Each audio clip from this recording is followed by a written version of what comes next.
All right, folks, we are back here on WLTH 1371. Thanks to the great and powerful Natalie. Yes, the great and powerful Natalie has called and helped us fix and rectify our phone situation so we can take phone calls again. 219-885-1371. That number again, 219-885-1371. Let us know whether you think the country is going in the right direction. Another story, Rev, that just happened, I wanted to talk about a little bit. Let's get this call really quick. Hello, caller. Yes, you are. Okay, that was a troll caller, folks. Don't pay any attention to them. But a very tragic situation that happened. Over 50 people died after being abandoned in a tractor trailer in sweltering Texas heat. One of the worst tragedies to claim the lives of immigrants smuggled across the border from Mexico to the U.S. More than a dozen people have been taken to hospitals, including 4 children. The way this happened was a city worker heard a cry for help from the truck on a lonely San Antonio back road shortly before 6 p.m. Monday and discovered this horrific scene. 46 people were found dead near the scene, Rev. And four more died after being taken to hospitals. This truck had been packed with 67 people, including 27 from Mexico, 14 from Honduras, 7 from Guatemala, 2 from El Salvador. They were able to find IDs on 37 of the victims. Now, identifying the dead has been challenging because some were found without ID, and in one case, one had a stolen ID. Remote villages where some of the migrants came from in Mexico and Central America have had no phone service to reach the family members. Oh man, Rev. This tragedy has happened when huge numbers of migrants has been coming to the to the U.S., many of them taking risks to cross rivers and canals. 240 times migrants were stopped in May, up a third from a year ago. Like, we're going to have to do something about this, Rev. Like, seriously. Yeah, I mean, it's funny. You know, as jacked up as things be here to our perspective, this is still, a place that people want to come to. I'm not saying it's the only place people want to come to, because obviously if you live in Africa or in the Middle East, you tend to go to Europe. It's an issue of logistics. Yeah.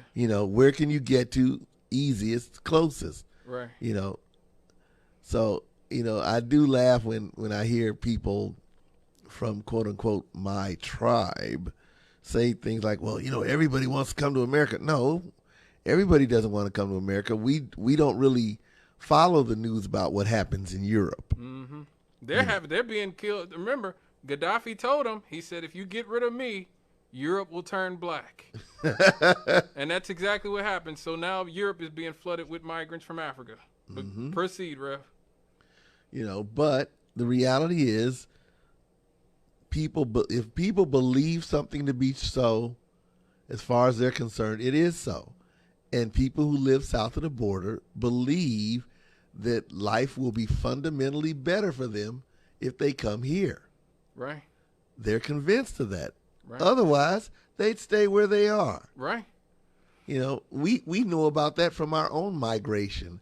We believed that life would be fundamentally better if we went north. Yep. So we did, only to find out that Jim Crow wears a lot of different suits of clothing. Oh, yeah. He dresses differently north of the Mason-Dixon line. He has a different accent north of the Mason-Dixon line. He does. But he's still there. Yep. And once we figured it out, we're like, oh, wow, what do we do now? Right. But our solution has always been that wherever you are, you have to build your economy wherever you are. And so we could have successful economies in the South. We could have successful economies in the North. We could have successful economies on the West Coast, on the East Coast. And honestly, what I would say to the people who live in countries south of the border, some of those countries, like Brazil, places like that, they're not bad, in terms of the natural resources and yeah. stuff, they're not bad places. No. Brazil's a beautiful country from everything I've heard. Yeah. So maybe if instead of trying to come here thinking that everything is here, really, if you just work to make things, just and orderly and viable there, you wouldn't need to come up here. Right. I think in this country, the left liberals made a huge mistake in the latter half of the 20th century by encouraging these things, encouraging a lot of this with the whole demographics is destiny talk. We just talked about it a few weeks ago. They get mad at Tucker Carlson for talking about the great replacement theory, but Democrats have been basically pushing this notion that we want as many brown and non-white people in the country as possible. And if that happens, we will win every re-election because brown people vote for us. But like my man, the funky academic, Ermio Say Frimpong, for everybody on YouTube, said, all you get when you don't rectify your problems is browner Republicans. Okay, and that's what we have with people like Myra Flores and Ted Cruz and Marco Rubio and all these other people. Mm-hmm. You just get browner conservatives, okay? And so a lot of this has been pushed. That's why if you listen to a lot of Democrats, like this is Barbara Jordan, the late, great Barbara Jordan from the 90s. She actually had a plan to deal with immigration back in the 90s under Bill Clinton. This is what she said about illegal immigration. Has concluded that a properly regulated system of legal immigration is in the national interest of the United States. The Commission recommends significant redefinition of priorities and reallocation of admission numbers to fulfill more effectively the objectives of our immigration system. Now, to be specific, the immigration recommends a tripartite immigration policy that permits the entry of nuclear family members, professional and skilled workers, and refugees. We propose core immigration levels of 550,000 per year. The Commission emphasizes nuclear family. We recommend as a priority the closest family members, spouses and minor children of citizens of legal immigrants and parents of citizens are admitted as expeditiously as possible. I urge the Congress to adopt tough policies needed to verify employment authorization. Right. What the Commission is concerned about are the unskilled workers in our society in an age in which unskilled workers have far too few opportunities open to them. When immigrants are less well-educated and less skilled, they may pose economic hardships for the most vulnerable of Americans, particularly those who are unemployed or underemployed. And the Commission sees no justification to the continued entry of unskilled foreign workers unless the rationale for their admission otherwise serves a significant national interest, as does the admission of nuclear family members and refugees. Thank you. Right there. That's how the Democrats used to sound back in the 90s. Mm-hmm. Okay? If you're a legal immigrant, we got to send you back. Okay? You know what I mean? But if you have a skill, if you're a nuclear, she said emphasis on nuclear family, children, spouses, immediate parents, etc. Fine, and a few refugees here and there. 500,000. She said 500,000. A nice cap at 500,000. That was always the way to go to an extent. Instead, we started pushing this idea. You have people out there saying we have to abolish ICE. We have to, borders. We have to get rid of borders. Like, that is madness. Like Bernie Sanders said, that's a Koch brothers proposal. Like Bernie Sanders specifically talked about. I wonder how it could be that with a supposed scarcity of workers out there, that wages and benefits are going down. The guest worker provisions in this bill, which will bring many hundreds of thousands of lower wage workers into this country, will only make a bad situation even worse. And I think at a time when the middle class is shrinking, the last thing we need is to bring over a period of years millions of people into this country who are prepared to lower wages for American workers. That's what I'm saying. That's how the Democrats used to sound. Okay. Yeah. Now, you know, it's the pushing. It's sort of pushing your own obsolescence, and so there's definitely a price that's going to be paid for that, Ruff. Yeah, I mean, it's just plain old market forces at play. Right.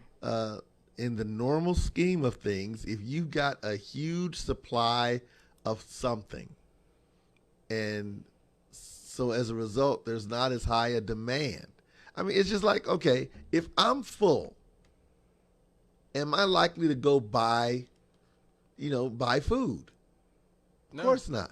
That's why among things they tell you, if you're going to go grocery shopping, eat before you go. Right. Because if you're going there hungry, everything looks good. Mm-hmm. And you're likely to buy stuff that's either already done or quick to prepare. You're not gonna buy stuff that you got to put work in because you're hungry now. So you'll buy a bunch of junk. But if you go to the grocery store right after you've had breakfast, you'll be more likely to shop, more carefully, more wisely. If you've got a lot of gas stations and market prices are somewhat fluid, people are going to go to where the gas is cheapest, all other things being equal. Yep. Because they're trying to spread their money out. So if you can find a way, I mean, it's the reason why you go to grocery store. They have those sale things, 2 for the price of 1 or buy 1, get, because they know if they can get you in the door with that, they can get you to buy some other things while you're there. So if they can offer you something as a loss leader, they'll make their money. The casinos do it all the time. Right. In Vegas, you go into the casinos and they'd have them the cafes and stuff. You buy a steak for $3 because they know you're gonna come in, you're gonna buy the steak, then you're gonna see all them flashing lights and stuff. You're gonna gamble. They're gonna make their money. Right. But that's where state-run economies always fall short. It's not that state-run economies are evil and capitalism is good. It's just simply that a centralized economy is not as flexible.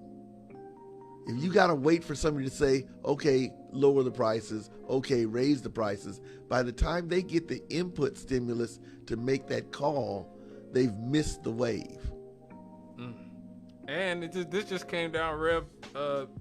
The Supreme Court has issued a ruling that will allow the Biden administration to end the Remain in Mexico program. Yeah. This is gonna get ugly.